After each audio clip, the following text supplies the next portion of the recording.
हमारे बीच में बुंडू से आए हुए ललित महतो जी हैं, नंद किशोर भाई देकर हमारे मेहमान का स्वागत करें। बहुत ही युवा साथी हैं,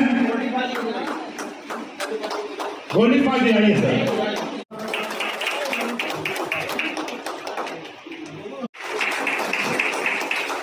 आइए मैडम, साल देकर सम्मानित करें।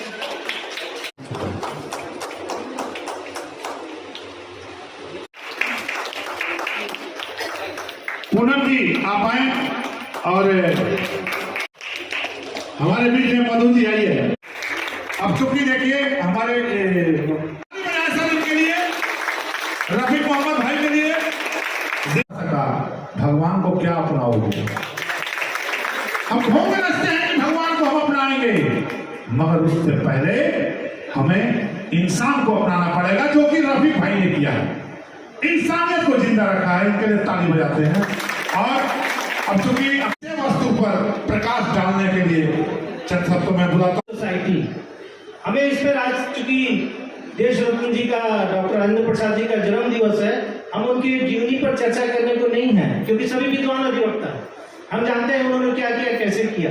चूंकि वे एक अधिवक्ता थे और अब हमें ये जानना है, क्योंकि हमारे बीच तो राजेश शुक्ला जी है, अगर वो उपलब्धि गिनाए तो अनंत हो जाएंगे, हमारे बीच लाला बसना है, उपलब्धि गिनाएंगे तो बहुत समय लगेगा। हमें साथ साथ अभी हमारे अभिभावक जिन्होंने कहा कि अधिवक्ताओं की न्याय दिलाने में, उनका मान सम्मान में किसी तरह का कोई कमी तो नहीं आई है। देखिए, समाज में बहुत बड़ा जिम्मेवारी अधिवक्ताओं के प्रति रहता है और समाज में आपका एक अलग स्थान होता है। एक आम आदमी बोले और एक अधिवक्ता बोले बहुत बड़ी मांगे रखता है। और मैं सदन में हूँ, लोकसभा में हूँ, और कई कैसा प्रेमचंदन जैसा अच्छे अधिवक्ता वहाँ लोकसभा में केरल से आते हैं, वो पक्ष में भी है और विपक्ष में भी है, और संविधान के प्रति काफी उन का जानकारी है। और कोई भी चीज सदन में आता है, इसको कानून में परिवर्तन करने का समय होता है, उसका वाद विवाद जब सर्वे हुआ 1964 में, या कहीं भी किसी तरह से ये किसी का जमीन नहीं है और आपका भी नाम में नहीं है, सीधा भी जब तो फॉरेस्ट के लिए हम भूपेंद्र यादव जी से बात किए, पेपर डालो, हम तुरंत इसका एनओसी दे देंगे ताकि वह काम शुरू हो। 100 करोड़ रुपया 2.5 साल आके पड़ा होगा।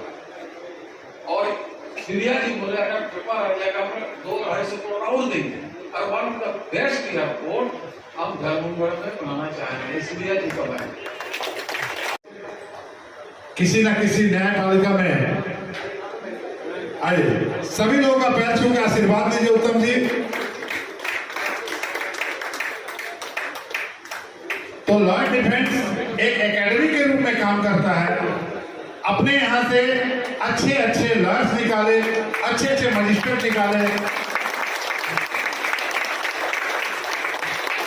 ताली से स्वागत करते रहे इस लॉ डिफेंस के पहले मजिस्ट्रेट का, जो आने वाले समय में किसी न किसी कोर्ट में न्याय देते हुए देखे जाएंगे। इस कार्यक्रम संजीव भाई को एक साल देकर भाई सम्मान।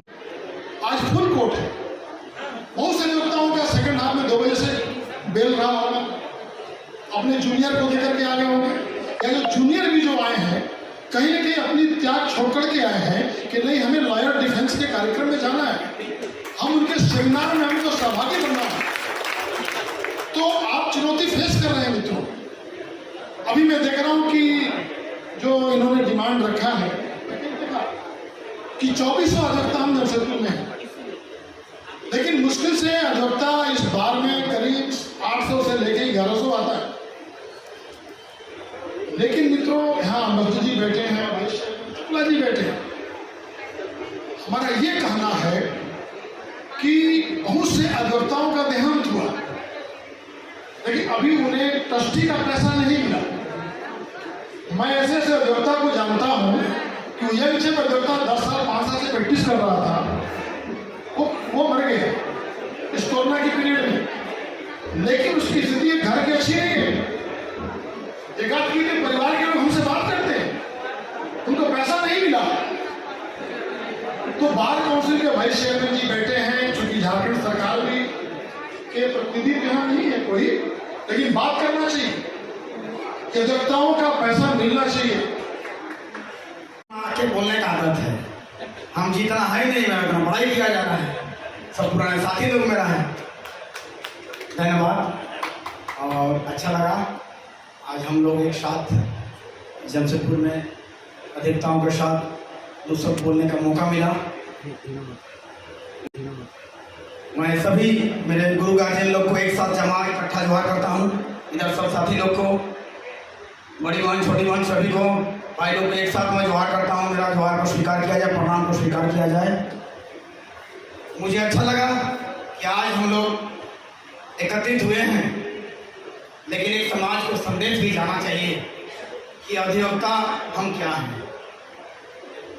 आज हमारे देश में नेता फंसेगा, उस समय वकील को पूछता है, उसके बाद वकील का कोई पूछताछ नहीं है। जब जेल जाएगा भ्रष्टाचार में तब वकील याद आता है, और जब जेल से बाहर आ गया वकील को भुला जाता है। लेकिन भारतीय लोकतंत्र में न्यायपालिका दूसरा खंभा है और उस खंभा का अधिवक्ता आधार है, नींव है। इसको समझना होगा।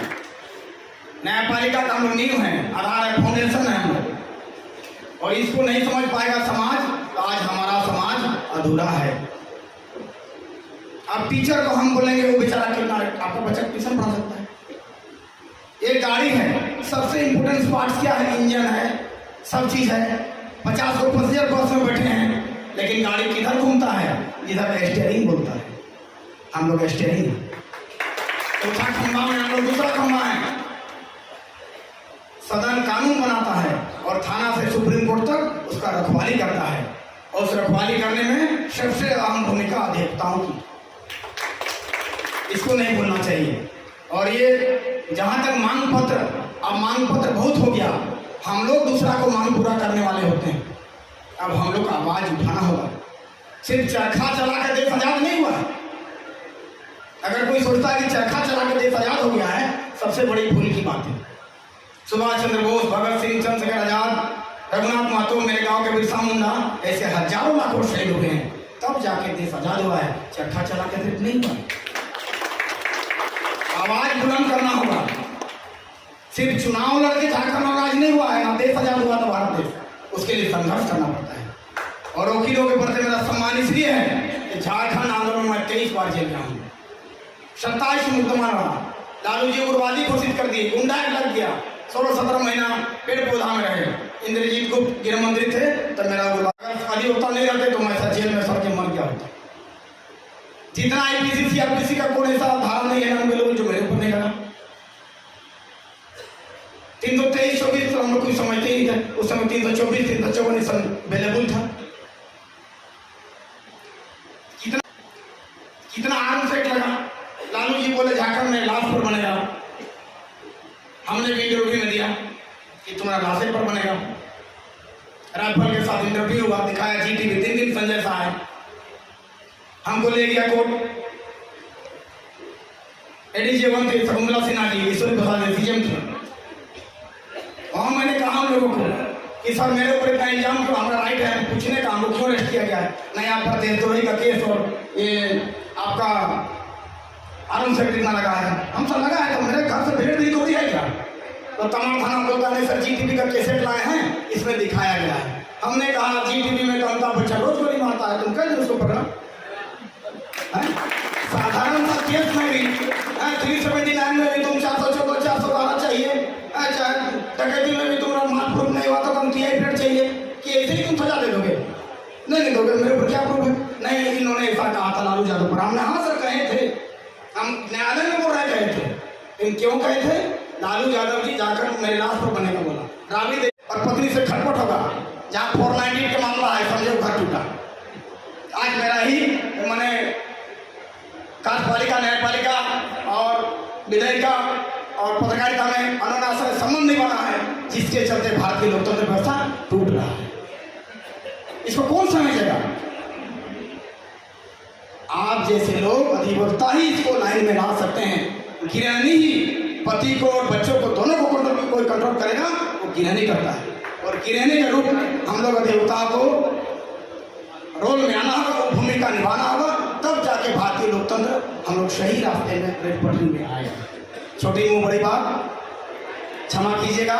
और हम चाहेंगे कि मेरे समय में घाटशिला कोर्ट हुआ करता था, Jamshedpur court, Chaibasa court, Saraikela, Ooty court, आपका हजारीबाग, लोहरदगा, गुमला, दुमका, सब जितने भी हमारे पुराने साथी लोग थे बहुत एक्सपायर भी कर गए, जो हम लोगों को मदद किए थे आंदोलन में, बिना फीस का तो लड़वे किए, गाड़ी भाड़ा खाना खिलाते थे। 300-400 अभी बच्चे बैठक बुलाऊंगा, उसमें सब लोग आइएगा रांची में, और उन लोगों को सम्मानित करना चाहिए। झारखंड बना है तो अधिवक्ताओं का भी देन है। अभी डकैती हो रहा है वहाँ पर, दरोगा एसपी खड़ा है, देख रहा डकैती उल्टा कर मुँह कर दिया है, उसका मौन समर्थन है। ठीक है, 120 दिन वो नहीं है, लेकिन समर्थन तो उसका है, वो चुप है। वैसे ही गुनाह को प्रश्रय देना भी गुनाह है, तो झारखंड आंदोलन को सपोर्ट करना भी झारखंड आंदोलन है। तो जो वकील लोग हम लोगों को फ्री ऑफ कॉस्ट केस निकाले थे, उन लोग भी झारखंड आंदोलन में गिनती आना चाहिए। बनाने में अधिवक्ताओं ने मुख्य भूमिका निभाई। तो भारतवर्ष के हर वो चीज, चाहे वो प्राइवेट संस्था हो, गवर्नमेंट की संस्था हो, आपकी अपनी संस्था हो, सरकारी महकमा हो, हर जगह किसी न किसी रूप में बिना अधिवक्ता के वो विभाग नहीं चलता।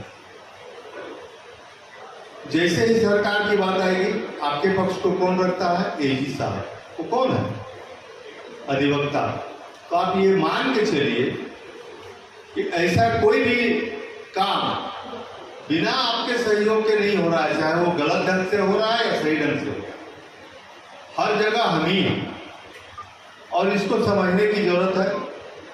क्रेता कौन हुआ जिसने न कभी आराम किया, विघ्नों में रहकर काम किया। हम विघ्न से घबराते नहीं, हम चुनौतियों से घबराते नहीं। अधिवक्ता समाज चुनौतियों से घबराता नहीं है, वो मजबूती से उसका मुकाबला करता है। हम इस मुकाबले के लिए तैयार हैं। आजादी के 75 वर्ष हो गए, हमारा अमृत महोत्सव मनाने जा रहा है, अमृत महोत्सव मन रहा। लेकिन आज भी जब हम इस राज्य में घूमते हैं, ललित महतो जी यहाँ बैठे, आज भी मैं देखता हूँ, बुंडू में देखता हूँ, घाटशिला में देखता हूँ, लातेहार में देखता हूँ, जब मैं देखता हूँ कि अपने तरफ गढ़वा में देखता हूँ कि आज भी लोग जो है हमारे अधिवक्ता साथी लोगों को न्याय दिलाने के लिए मैदान में बैठकर प्लास्टिक का जो है अपना कवर लगा के ऊपर में बैठते हैं और वो न्याय दिलाने के लिए काम करते हैं। ये कहीं न कहीं आज भी इस बात को दर्शाता है कि अधिवक्ताओं के सामने चुनौतियां हैं। आधारभूत संरचना का अभाव है हमारे सामने, उस अभाव को दूर कराने की दिशा में लगातार हम लोग का प्रयास जारी है, और हमको लगता है कि उस दिशा में हम निश्चित रूप से सफल होंगे।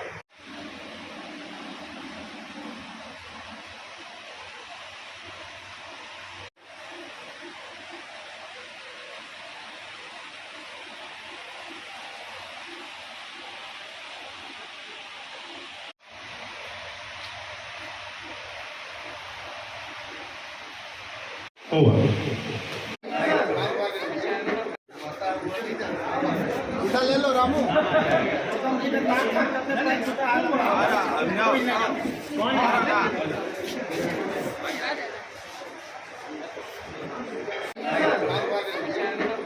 आज 3 दिसंबर अधिवक्ता दिवस थी, और 1952 में ही भारत सरकार द्वारा अधिवक्ता दिवस घोषित किया गया था। दुर्भाग्य से हम लोग इसको याद नहीं आ रही थी, मगर पिछले 6 सालों से लॉर्ड डिफेंस ने इस अधिवक्ता दिवस को सेलिब्रेट करने का काम शुरू किया था, और आने वाले समय में हम लोग इसको और बड़ा रूप में सेलिब्रेट करेंगे। और आने वाले समय में आज पूरे कोल्हान बेसिस पर एक कार्यक्रम किया गया था, आने वाले समय में राज्य स्तरीय कार्यक्रम भी हम लोग करेंगे, उसके बाद राष्ट्रीय कार्यक्रम करेंगे। हमारा एक ही विज़न है, एक ही उद्देश्य है, विश्व के अधिवक्ता एक हों। अधिवक्ताओं की समस्या के लिए जो सरकार पर होनी चाहिए थी उन पर चर्चा हुआ। समाज में हमारी क्या भूमिका होनी चाहिए, समाज की हमारी भूमिका के बदले हमें क्या देता है, सरकार हमें क्या देती है, इन सारी बातों पर आज चर्चा हुई है। और प्रस्ताव हम लोगों ने पास किया है, सांसद महोदय के द्वारा भी आश्वस्त किया गया है, एम्बुलेंस के लिए आश्वस्त किया गया है, और भी प्रोटेक्शन एक्ट पर चर्चा होगा। टोल टैक्स के बारे में सांसद महोदय ने आश्वस्त किया हम लोगों को कि दिल्ली जा कर के हम इस टोल टैक्स को खत्म करने के लिए हम अपना सिफारिश करेंगे, और अब देखना है कि आगे हम लोग। अपना परिचय दिए sir. Paramjit Kumar Srivastava, president lord defence.